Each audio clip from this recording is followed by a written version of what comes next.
پھر رلا ہی دیتی ہے، پھر چاہے ہم اپنے ماں باپ کے کتنے ہی لاڈلے کیوں نہ ہوں۔ بے شک۔ وسیم بھائی، یہ کوٹ ہے اشفاق احمد صاحب کا میرے سامنے، تو یہیں سے آغاز کرتے ہیں آج کی بات کا کہ ڈو یو تھنک کہ زندگی واقعی اتنی مشکل ہے؟ بالکل، اصل میں دنیا کی سب سے جو غیر یقینی چیز ہے نا وہ زندگی ہے، اور سب سے یقینی چیز موت ہے۔ تو زندگی میں نا وہ ارادے ٹوٹتے ہیں اور آہستہ آہستہ غم آتے ہیں، اور آپ کو پتہ چلتا ہے کہ ٹھہرنا مشکل ہی ہے، لیکن جو اللہ کے ساتھ رجوع کر لیتے ہیں ان کو یہ بات سمجھ لگتی ہے کہ جانا تو ہم نے ہے، لیکن جانے سے پہلے کچھ کام تو کرنے ہیں نا۔ تو وہ جو کام میں مصروف عمل، ابھی ہم بات کر رہے تھے کہ جو اللہ کے کام کر رہا ہے، جو مصروف ہے، تو پھر وہ ان چیزوں کو اپنے اوپر، اس غم کو اپنے اوپر حاوی نہیں ہونے دیتا۔ حضرت واصف رحمۃ اللہ ایک شعر پڑھا کرتے تھے کہ غم بھی گزشتنی ہے، خوشی بھی گزشتنی، کر غم کو اختیار کے گزرے تو غم نہ ہو۔ تو یعنی کہ غم کو قبول کرنا ہے، اس کو ریڈ کرنا ہے، اور اس میں نا بڑا لیسن ہے۔ صحیح بات۔ تو یہ اللہ تعالیٰ ہماری برداشت، سب سے بڑی قوت برداشت ہے۔ بالکل صحیح۔ تو ہماری یہ برداشت بڑھانے کے لیے اللہ تعالیٰ غم بھیجتا ہے، صحیح، اور آہستہ آہستہ صبر کے ذریعے، نماز کے ذریعے انسان جو ہے نا اس مشکل سے نکل آتا ہے، کیونکہ اللہ کا وعدہ ہے کہ ہر سختی کے ساتھ آسانی ہے۔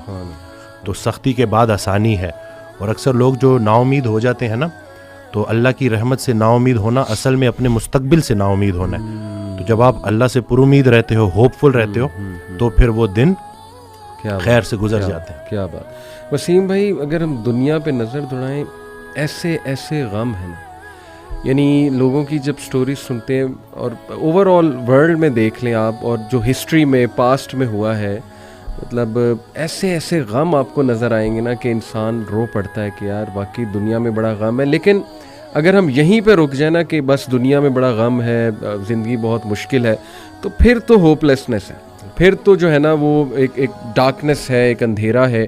دیٹس وائی آئی سے ٹو پیپل کہ دیکھو جو ایتھیزم ہے وہ یہیں پہ رک جاتا ہے۔ بالکل، وہ کہتا ہے کہ بس we are all here and we are doomed, اور بس ٹھیک ہے، سفرنگ بھی ہے، کیوس بھی ہے، ڈارکنیس بھی ہے، اب کیا کر سکتے ہیں۔ بٹ جب تک اسلام ہمارے پاس ہے نا وسیم بھائی، دیکھیں اللہ سبحانہ و تعالیٰ نے پہلے ہی ہمیں بتا دیا، جیسے آپ نے کہا نا ایکسیپٹنس، بالکل، اللہ نے ہمیں ایکسیپٹنس دلائی ہے کہ دیکھو اس کو ایکسیپٹ کرو کہ یہ دنیا ایک مشکل کی جگہ ہوگی، یہاں تمہیں مشقت کرنی ہوگی، اسٹرگل کرنی ہوگی، وی ول ٹیسٹ یو، ہم دیکھیں گے تم میں سے کون ایمان والا ہے، کبھی بھوک سے، کبھی خوف سے، کبھی خوف کا انفیکٹ ذکر ہے کہ خوف سے ٹیسٹ کریں گے۔ آئی تھنک انگزائٹی میں خوف کا ایلیمنٹ کافی جو ہے وہ حاوی ہوتا ہے۔ پھر لاس آف لائف سے تمہیں ٹیسٹ کریں گے، لاس آف فروٹ سے تمہیں ٹیسٹ کریں گے، لیکن وبشر الصابرین۔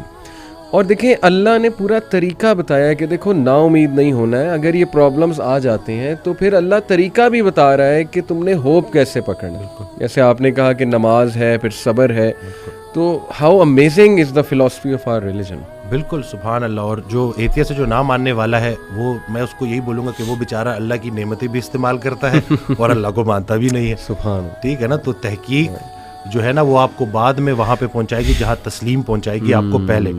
تو جو سرنڈر کرنا ہے نا، یہی سب کچھ ہم نے کرنا ہے۔ ایک آڈیو میں وہ بیان کر رہے تھے حضرت، تو انہوں نے کہا کہ پورا سرنڈر کرنا ہے۔ تو جواب آیا کہ حضرت اتنی کمزور صلاحیتوں کے ساتھ پورا سرنڈر کیسے کروں؟ تو انہوں نے کہا کہ تم پورا سرنڈر کرو، تمہاری صلاحیتیں بھی پوری ہو جائیں گی۔ سبحان اللہ۔ تو یہ ہے کہ جب آپ پورا سرنڈر کرتے ہو نا، یہ جو اپنی کارسازی نکالو گے تو کارساز کی کارسازی سمجھ آئے گی نا۔ تو یہ جو اللہ ہے نا، یہ ہمارے ارادوں کو توڑتا ہے، اور نہیں آتی کوئی پریشانی اس وقت تک جب تک وہ بڑی پریشانی کو ٹالنے نہ آئی ہو۔ وہ ایک واقعہ سناتے تھے کہ ایک بندہ ایک اللہ والے کے پاس جاتا ہے اور کہتا ہے کہ میرا مکان نہیں بک رہا، تو دعا کریں۔ تو انہوں نے کہا کہ نہیں، تمہارا مکان نہیں بکے گا، جاؤ۔ تو وہ بڑا پریشان ہوتا ہے، پھر دوبارہ جاتا ہے، کہتا ہے کہ آپ دعا کریں، کہتے چلو میں دعا کر دیتا ہوں۔ وہ مکان بک جاتا ہے۔ تو وہ اس اللہ والے کے پاس جاتا ہے اور اس سے پوچھتا ہے کہ آپ جب میں پہلی دفعہ آیا تو آپ نے کہا کہ مکان نہیں بکے گا، اور جب دوسری دفعہ آیا تو آپ نے کہا کہ بک جائے گا۔ تو کہتے ہیں کہ پہلی دفعہ جب تم آئے تھے تمہارا ماتھا روشن لگ رہا تھا، تمہارے ماتھے پہ خوش قسمتی کے آثار تھے۔ دوسری دفعہ جب تم آئے تو تمہارے ماتھے سے بدقسمتی کے آثار آ رہے تھے، کیونکہ بڑا بدقسمت ہے وہ انسان جس کی زندگی میں اس کا گھر بک جائے۔ تو جو چیز تم اپنے لیے پسند کر رہے ہو، جس چیز پہ تم جشن منا رہے ہو، وہ اصل میں تمہارے استغفر اللہ کا مقام ہے، جس کو تم الحمدللہ کہہ رہے ہو۔ انسان جو ہے نا وہ جلد باز ہے، وہ کہتا ہے کہ بس میرے اللہ کو اپنے مطابق چلانا چاہتا ہے۔ صحیح بات۔ اور اللہ نے ہمارے لیے کتنی خیر رکھی ہوئی ہے، کتنی آسانی رکھی ہوئی ہے، ہمیں خوش کرنے کے لیے اللہ کے پاس اتنا کچھ ہے، لیکن ہم جلد بازی میں اور نا امیدی میں اس سے محروم ہو جاتے ہیں۔ اور شیطان جو ہے نا وہ ہماری رگوں میں خون کی طرح دوڑتا ہے۔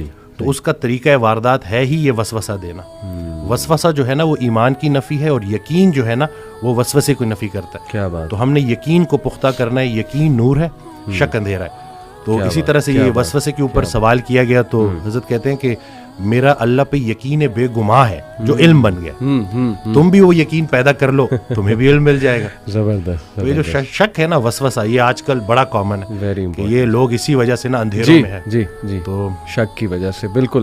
اچھا, یہ آپ نے جو بات کی نا کہ انسان جلد باز ہے, اس میں مجھے قرآن کی ایک آیت بھی یاد ہے. اللہ سبحانہ و تعالیٰ نے انسان کی نیچر بتائی ہے. سورہ معارج میں اللہ سبحانہ و تعالیٰ کہتے ہیں کہ بے شک ہم نے انسان کو نگرڈلی اور اینکشیس پیدا کیا. بالکل. جلد باز ہے.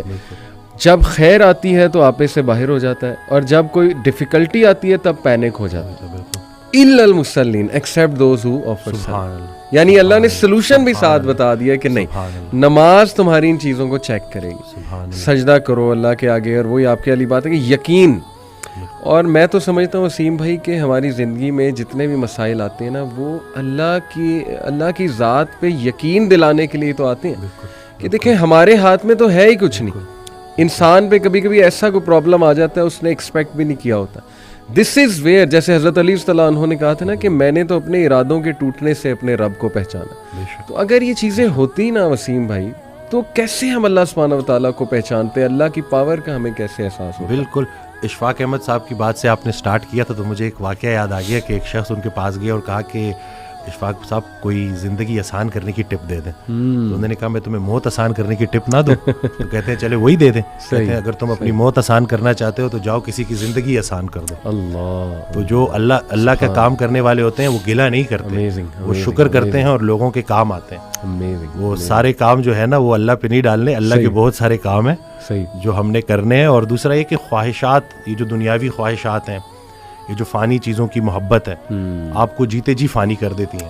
اور یہ جتنا کچھ بھی ہے نا وہ ایک شعر ہے کہ تیرے سوا کروں پسند کیا تیری کائنات میں, دونوں جہاں کی نعمتیں قیمت بندگی نہیں.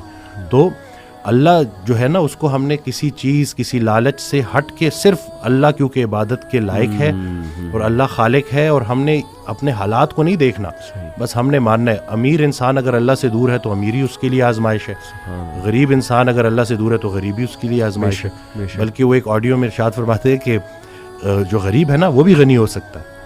وہ غریب غنی ہے جس کی امیر کے مال پہ نظر نہیں. تو اب وہ دیکھیں نا کہ کتنا آسان ہے ہمارے لیے نا, لیکن یہی ہے کہ اس کو پریکٹس کرنا. اور پھر یہی ہے کہ جو کامیابی کا ہم نے جو ایک معیار رکھ دیا ہے وہ صرف یہی ہے کہ بینک بیلنس اور یہی سب کچھ.